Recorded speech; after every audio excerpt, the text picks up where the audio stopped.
जंग अभी खत्म नहीं हुई है, ये एक बार फिर से इजरायली प्रधानमंत्री बेंजामिन नेतन्याहू ने कह दिया है और हमास को फिर से चेतावनी दे दी है। जी हां, ट्रंप की तरफ से सुझाए गए 20 सूत्रीय प्रस्ताव को गाजा पीस प्लान का नाम दिया गया और उसे लागू किया गया। उसके पहले चरण के लागू होने के बाद हमास ने इजरायली बंधकों को छोड़ने का फैसला किया और धीरे धीरे उन्हें छोड़ा भी गया। भारत ने भी इसका स्वागत किया, लेकिन अब इजराइल के प्रधानमंत्री बेंजामिन नेतन्याहू ने एक और बड़ा बयान दे दिया है। उन्होंने साफ साफ ये फिर से कह दिया है कि इजराइल गाजा में बंधक बनाए गए सभी व्यक्तियों के अवशेषों को वापस लाने के लिए किटबद्ध है। साथ ही उन्होंने जोर देकर यह भी कहा कि संघर्ष अभी खत्म नहीं हुआ है। यरूशलेम के माउंट हर्जल सैन्य कब्रिस्तान में एक आधिकारिक समारोह के दौरान बेंजामिन नेतन्याहू ने इस बात को दोहराया।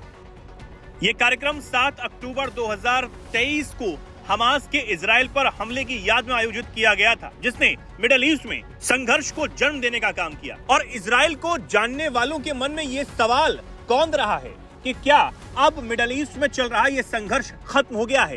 क्या हमास की और तमाम मुस्लिम देशों की दिक्कत इजराइल से खत्म हो गई? क्या इजराइल अब खुद को सुरक्षित समझ ले? सवाल बहुत से हैं, लेकिन इस पर विदेश मामलों के जानकार, शिक्षाविद और लेखक निपुण जी क्या बता रहे हैं, वो सुनिए।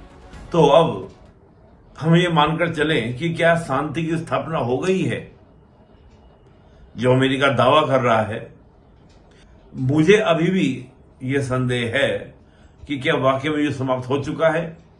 कुछ समय के लिए हो सकता है कि विराम हुआ हो, लेकिन अगर हम ये सोचें कि पूर्ण रूप से युद्ध खत्म हो गया है, तो मैं समझता हूं कि इजराइल और फिलिस्तीन का जो एक कॉन्फ्लिक्ट है, उसको हम कहीं ना कहीं समझने में भूल कर रहे हैं।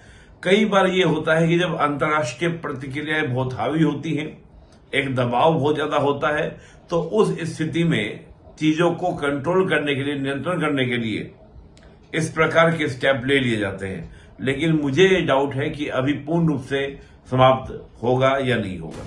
अमेरिका की मध्यस्थता वाला युद्ध विराम समझौता जब प्रभावी हुआ और इसकी शुरुआत सही ढंग से रही, तब भी इजराइल की तरफ से हमास पर कई आरोप लगाए गए। कहा गया, जब हमास ने मृत लोगों के शवों को इजराइल को लौटाने का काम शुरू किया, तो बात 28 मृत शवों की गई थी, बल्कि हमास ने केवल 4 ही शव इजराइल को सौंपने का काम किया। संगठन ने ये बहाना बनाया कि 2 सालों के युद्ध के बाद गाजा के मलबे की वजह से शवों के सटीक स्थान का पता नहीं चल पा रहा है, जिसके बाद इजराइल ने बड़ी धमकी हमास को फिर से दे दी थी और कहा था कि वो सभी शवों के अवशेष लाने के लिए प्रतिबद्ध है। और इसी बात को इजरायली प्रधानमंत्री बेंजामिन नेतन्याहू ने दोहराया। अब उनकी इस धमकी के बाद ये समझ आ रहा है कि गाजा पीस प्लान जो ट्रंप की तरफ से लाया गया, क्या वो फिर से टूट सकता है? क्या गाजा में दोबारा से युद्ध शुरू हो सकता है? हम ये जानते हैं कि किस तरह जब इजराइल ने गाजा में ऑपरेशन शुरू किए और मिडिल ईस्ट में ढूंढ कर अपने दुश्मनों को